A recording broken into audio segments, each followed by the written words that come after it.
Salut, c'est Hugo, j'espère que vous allez bien, que vous avez passé un bon week-end. D'ailleurs, bon courage à tous ceux qui rentrent en ce moment en période d'examen de fin d'année, etc.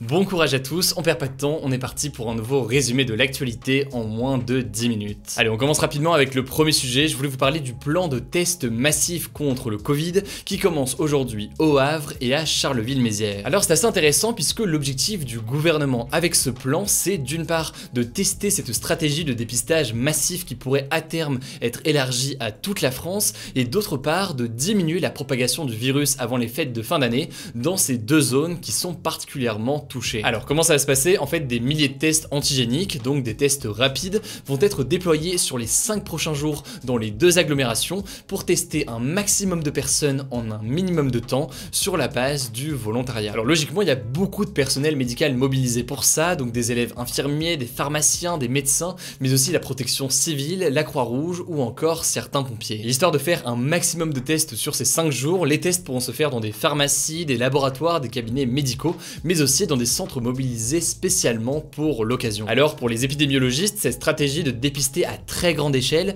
n'est utile que si on isole rapidement les personnes testées positives et que au-delà de ça, on limite les contacts dans les zones les plus touchées. Alors le maire du Havre et ancien Premier ministre Édouard Philippe a fixé pour objectif au Havre d'avoir quasiment 50% de la population qui se ferait tester dans les 5 prochains jours. On verra donc si l'objectif est rempli, il est très ambitieux, sachant que les villes de Roubaix et Saint-Étienne vont tenter la même opération autour du 11 janvier. Au passage, en une phrase, avant de passer à la prochaine actu, concernant les tests, je voulais juste vous signaler que la Corse a instauré un test obligatoire pendant les fêtes du 19 décembre au 8 janvier. En gros, c'est très simple, pour accéder à l'île, toutes les personnes de plus de 11 ans devront avoir un test PCR ou alors un test rapide antigénique négatif datant de moins de 72 heures, sous peine d'une amende de 135 € en cas de contrôle par un policier. Allez, on continue avec un deuxième sujet qui est assez lié au premier, c'est la question des fêtes de fin d'année et notamment de Noël qui pourrait créer une vague de contamination dans le pays. Si je vous parle de ça en l'occurrence, c'est parce que le Canada a subi une énorme hausse de cas et de décès de Covid-19 le mois dernier. Or le truc c'est que la raison principale ce sont les festivités de l'Action de Grâce, donc l'équivalent de Thanksgiving au Canada,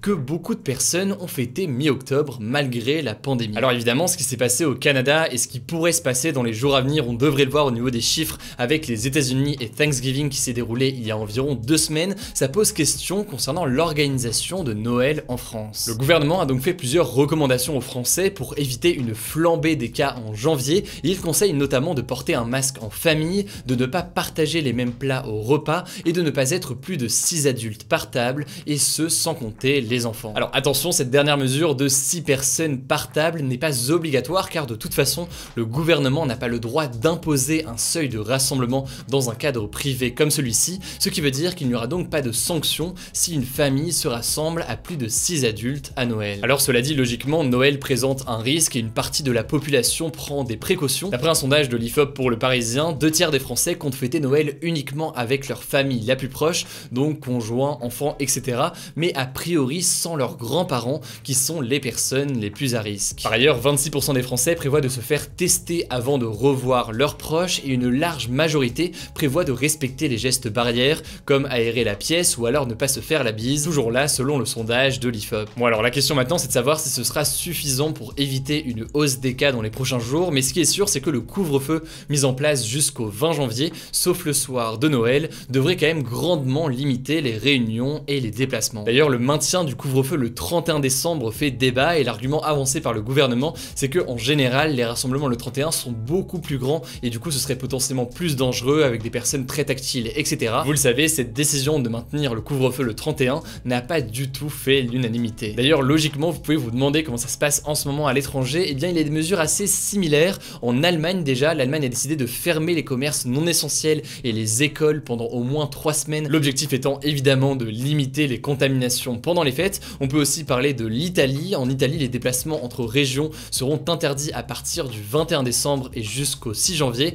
et il y a également un couvre-feu de 22h à 5h du matin. Enfin, pour terminer, chez nos amis belges, et je sais que vous êtes un certain nombre à regarder ces vidéos chaque jour, ça fait super plaisir, le gouvernement a demandé à chaque foyer de ne recevoir qu'un seul invité extérieur et 2 invités pour les personnes qui vivent seules, sachant que là aussi un couvre-feu est mis en place pour les fins d'année entre minuit et 5h du matin. Voilà donc pour ce petit récap sur les fêtes de fin d'année, sachant que de notre côté, on va continuer malgré les fêtes de fin d'année à vous informer s'abonner et à continuer à suivre cette année 2020 jusqu'au bout. Donc il y aura des vidéos des actus du jour, sauf peut-être donc le 25 et le 1er janvier, on fera d'autres types de contenus a priori. Mais sinon voilà, vous l'aurez compris, on continue à vous informer avec ces vidéos d'actu du jour et d'autres reportages aussi qui arrivent dès ce week-end. Allez, comme tous les jours, on fait un point à l'étranger et on commence en Inde où pour dénoncer leur exploitation, des ouvriers ont saccagé une usine qui fabrique des iPhones. En fait, l'émeute a eu lieu samedi dans l'usine du groupe taïwanais Wistrom Infocom Manufacturing, une entreprise qui participe à la fabrication des iPhones pour Apple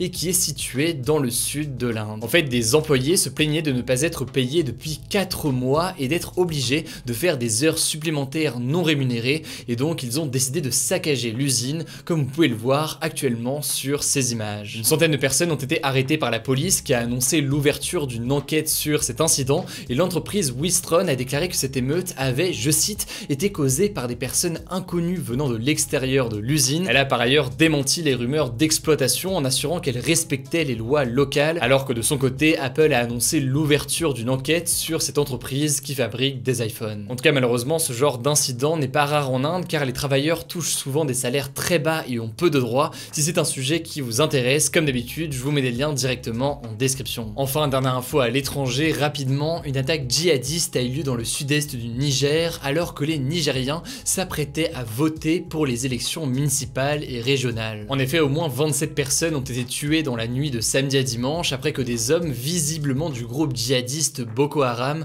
ont envahi un village près de la frontière avec le Nigeria. Cette attaque a eu lieu le jour des élections municipales et des régionales et à 2 semaines de la présidentielle du 27 décembre. Résultat, une quinzaine de bureaux de vote n'ont pas pu ouvrir. Bref, vous l'aurez compris, la région est toujours sous la menace et l'influence de groupes terroristes, et ce alors que le pays voisin du Niger, le Nigeria donc, a connu lui aussi fin novembre une attaque terroriste faisant plus de 110 morts. On en avait parlé à l'époque sur la chaîne. Si vous voulez plus d'informations sur la situation dans la région, vous le savez, je vous mets des liens directement en description. En bref, comme chaque jour, vous le savez, voici des actualités supplémentaires directement en moins d'1 minute. Premier sujet, en France, des restaurateurs, hôteliers et gérants de boîtes de nuit ont manifesté aujourd'hui aux Invalides à Paris pour réclamer la réouverture de leurs établissements qui sont fermés depuis fin octobre pour les restaurateurs et depuis mi-mars pour les boîtes de nuit. De son côté, le ministre de l'économie Bruno Le Maire a déclaré qu'il ne pouvait pas garantir une rouverture des restaurants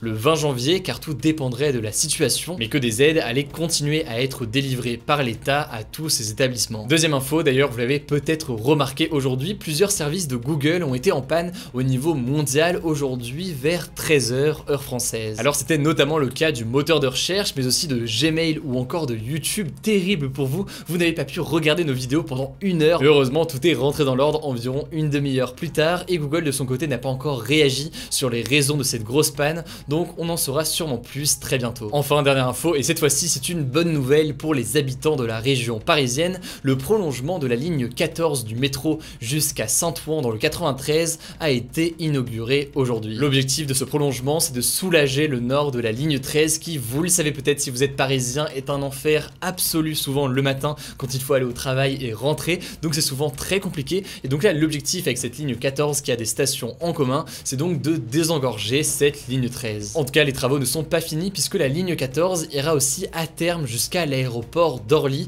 au sud de Paris donc, mais pour ça, il faudra attendre au moins 2024. Au passage, c'est tombé en toute fin de journée, le ministre de l'Intérieur, Gérald Darmanin, a été entendu par la justice dans le cadre d'une enquête. Le ministre est accusé de viol, c'est donc une actu qui est importante et on prendra le temps d'en parler en détail demain. Vendredi, il n'y avait pas de débat sur la chaîne, et bien figurez-vous qu'il n'y en a pas non plus aujourd'hui. La raison elle est très simple, je veux pas mettre un débat chez moi, on l'a déjà fait il y a quelques jours alors qu'il est pas intéressant, parce qu'aujourd'hui vous êtes plus de 400 000, 500 000 à voter à ces sondages quand on les poste, donc ça fait qu'il y a plusieurs millions de personnes qui les voient, donc je veux pas en poster juste pour en poster. Autrement dit, pas de débat aujourd'hui, mais pas d'inquiétude, j'ai déjà une idée pour le débat de demain. Voilà donc pour ce nouveau résumé de l'actualité en moins de 10 minutes, vous le savez, pensez à vous abonner, mais c'est pas encore le cas, pour ne pas rater les résumés quotidiens suivants. Rendez-vous aussi sur Instagram, on poste plein de contenus différents, des résumés d'actu, des quiz en story, plein d'autres choses. Le nom du compte, vous le savez, c'est Hugo Décrypte, vous êtes plus de 700 000 abonnés là-bas. Je crois que j'ai tout dit, surtout prenez soin de vous et on se dit à demain pour une nouvelle vidéo.